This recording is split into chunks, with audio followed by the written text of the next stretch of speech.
Hello, this is Chetan Narula reporting for Cricket World, and well, my station again is Pune, and that's the MCA International Stadium right behind me.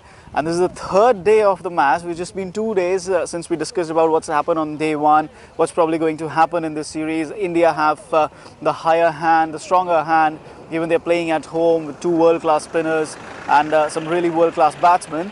And the surprising bit here is that the first test match is already over. Australia have taken a 1-0 lead in the series. They won by a massive 333 runs. So the story of the last 3 days so far is Australia scoring 260 odd in their first innings. 2 half centuries, first by Matt Renshaw and then Mitchell Starc coming in late down the order, hitting those runs, getting the score up to 260. Didn't seem like Australia had enough, depending on how the pitch would behave on day two. Would it slow down? Would the turn be a little bit more produced? A little bit more bounce and a little more turn for the Indian batsmen to face, or the pitch would slow down. It just really depended on that factor. But then we had Steve O'Keefe coming in, playing his 5th test match, only his first test match on Indian soil, and he made them collapse for 105 all out. So India 105 all out in response to 260 runs of Australia. Steve O'Keefe taking 6 for 35, and Lokesh Rahul did score a half century, but then played an atrocious shot, given that India were already 3 wickets down for just 90 odd runs. He was caught at a long on, a great catch by David Warner, and then some really great shot fielding around the batsman, the cover and close in fielders. Peter Hanscom taking a brilliant catch of Rahane, taking a brilliant catch of Ashwin. Australia held all their catches. There were no chances given. Even the half chances were being taken, and it obviously resulted in India losing all their 10 wickets for 105 runs. And then Steve Smith scored his 18th Test 100. India dropped 5 catches. They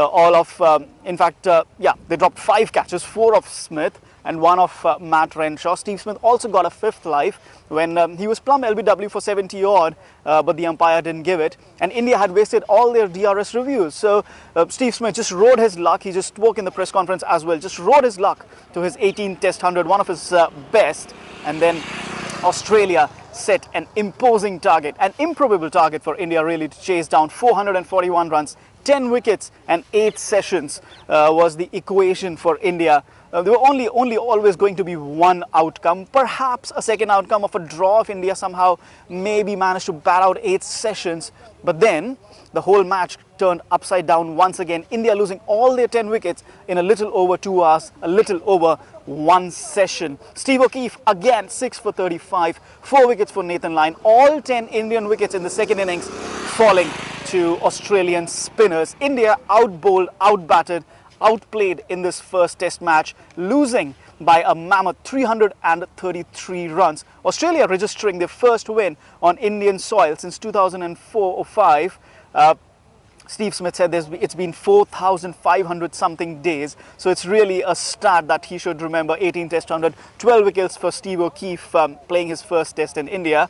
For the hosts, a lot of question marks. Obviously the 19 matches unbeaten run is now over, but then it's something that they don't need to really worry about at this moment. What they need to worry about is how they will respond to this Australian team in the second test match in Bangalore, which starts on the 4th of March. Lots to do for them. In fact, did they play one batsman short? Did they play an extra bowler? Ishant Sharma only bowled 3 overs out of 87 in the second innings. So it was really confusing what they were trying to do. Their lengths were a bit shorter than what Steve O'Keefe or Nathan Lyon were bowling, really. The Australian spinners bowling a bit more, pitching the ball a bit more, giving it a little more flight, getting that bounce, letting the pitch do a majority of the work, something that the Indian spinners weren't doing. They were imparting a lot of turn with their fingers onto the ball and not really allowing the pitch to do its own stuff.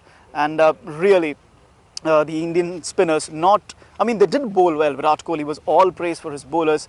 He blamed the batsmen for a loss in this game. But again, you have to consider that the way the Australian spinners were able to get them out for 105 and 107 in the 2 innings compared to the 333-run loss. It just goes to show that yes, it was a pressure game because of the first innings collapse, but the Indian spinners didn't really justify their bowling the way they bowled in the second innings. And obviously tactics, not sure were they in place. Umesh Yadav not bowling till late in the second innings like in the first innings, Ishant Sharma only bowling 3 overs. So a lot of question marks for India. Have they got their balance wrong? Do they need to bring in Karun Nair, who scored a 100 in Chennai? Openers, obviously Murali Vijay, KL Rahul, not really the form. KL Rahul scored 199 in Chennai. KL Rahul scored 199 in Chennai. Sorry, a vehicle was passing. So and Murali Vijay scoring 100 against Bangladesh in Hyderabad. So where has that form evaporated? When you're playing with just 5 batsmen, the top order really need to make a stand. Cheteshwar Pujara, Virat Kohli have been the informed batsmen for India in this home season, but they failed in this match and it all fell apart for India. So lots of questions for India. For Australia, they've been buoyed by the result, obviously. Everybody was talking about a 4-0 result for India. Obviously, that's not possible anymore, as also pointed out by Steve Smith. Australia lead by 1-0, and now can they really win the series? That's the question mark. Ranchi is going to be a slow wicket again. Bangalore, I mean, it's anybody's guess. The last time South Africa played, only 1 day's play was possible. They were bowled out within the first day. So could that also be a turning wicket? The pitch curators will be a bit circumspect, giving rank turners now, seeing how the Australian spinners have bowled. But again, Dharamshala at this time of the year, it's not going to be a slow wicket. Perhaps a bit more pace in it, a bit more bounce in it. Both teams looking to play 3 paces over there. Still a bit far off. But again, the question mark here is India find themselves in an unprecedented position, especially in the last 1.5 years. The last time they were 1-0 down in a series was in Sri Lanka, where they had been outbowled and outbatted on a wicket which is a similar raging turner. But they came back from that. They won that series 2-1, and then they went on that 19-match unbeaten run. So a strong response is what India will be looking for. Australia, meanwhile, will be looking to build on this victory. In fact, it's been a 3-day test match in Pune. The next stop will be Bangalore, and I will obviously bring you all the updates for Cricket World from Bangalore, the second test of India and Australia. For the moment, it's Chetan Narula signing off.